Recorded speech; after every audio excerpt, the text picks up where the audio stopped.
ميك اب لقرايه فاتحه في البيت، وبسيط ويكون سيمبل. واحنا بنحط ميك اب هنتكلم عن ازاي تختاري الفاونديشن والكونسيلر المناسبين لبشرتك، وده للبنات كلها بشكل عام مش ليكي انت بس. بما ان الموضوع بسيط فاحنا هسهل عليكم الدنيا، وهنستخدم من باليت واحده بس. كل لوك الشادو بتاعنا هيتعمل من باليت واحده، فسهلي على نفسك الدنيا. وانا كده كده اوريدي كنت عملت فيديو قبل كده واتكلمت فيه عن ازاي تختاري درجه الفاونديشن المناسبه والكونسيلر المناسبه. بصي يا ستي، لو انت مثلا وليكن بيضه، يعني مثلا نفس درجه بشرتي كده، بتجيبي درجه يا اما 2، هاتي 2 دايما، هاتي 2 ما تجيبيش 1، لان انت اوريدي هتكنسلي الهالات. لسه بتحطي كونسيلر تحت العين عشان ينور معاكي تحت العين، فلما هتحطي ابيض هنا وهتحطي ابيض هنا هتبقي موميا، فاهمه؟ انا استخدمت اللون البينك ده اهو، كذا ترانزيشن كولر كده، وهيكون هو اللون المينلي والبيزك لكل حاجه اهو. تمام. وانتي بتختاري فاونديشن دايما تجيبي درجه يا نفس بشرتك، يا تجيبيها مش هقول لك اغمق عشان ما تغمقيش نفسك، هاتيها نفس بشرتك دايما، حاجه تديكي تصفيه للوش. بصوا الفرق بين ايدي ووشي، الموضوع مريح، موضوع طبيعي.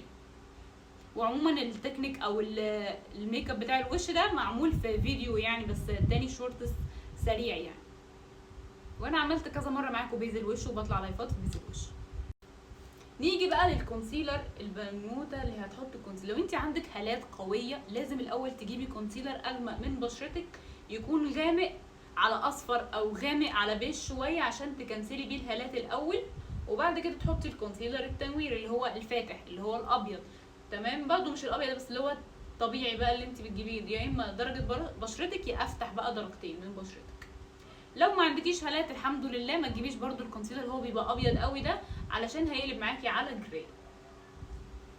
وبعد ما خدنا اللون وفرشناه في العين كلها، بنجيب اللون درجه اغمق منه، حاجه بسيطه من نفس الالوان او من ريحتها كده. بصوا، وبحط هنا كده على الجفن بس شويه اهو، بيبقى الموضوع كده شكله بروفيشنال وبيبقى سحبه حلوه قوي. يعني بصي هنا الموضوع لما اتدرج، بص الجفن بقى اغمق، هنا افتح طالع على تمويه، فالموضوع بروفيشنال اكتر.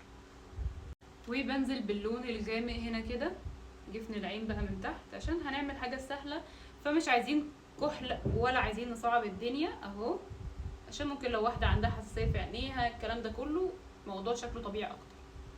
هنرسم ايلاينر، عايزين نرسم ايلاينر رفيع كده وحلو وكيوت.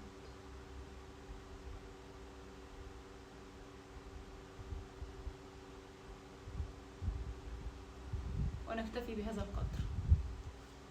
وانا توقعت مثلا انت ممكن ما تحطيش رموش لان هي قرايه فاتحه، فهنمسكر رموش كويس. اكشلي انا مش عايزه احط ليبستيك، انا هكتفي بالليب جلاس بس بعد ما تكوني عملتي ليب لاينر للشفايف، حاجه سيمبل بجد.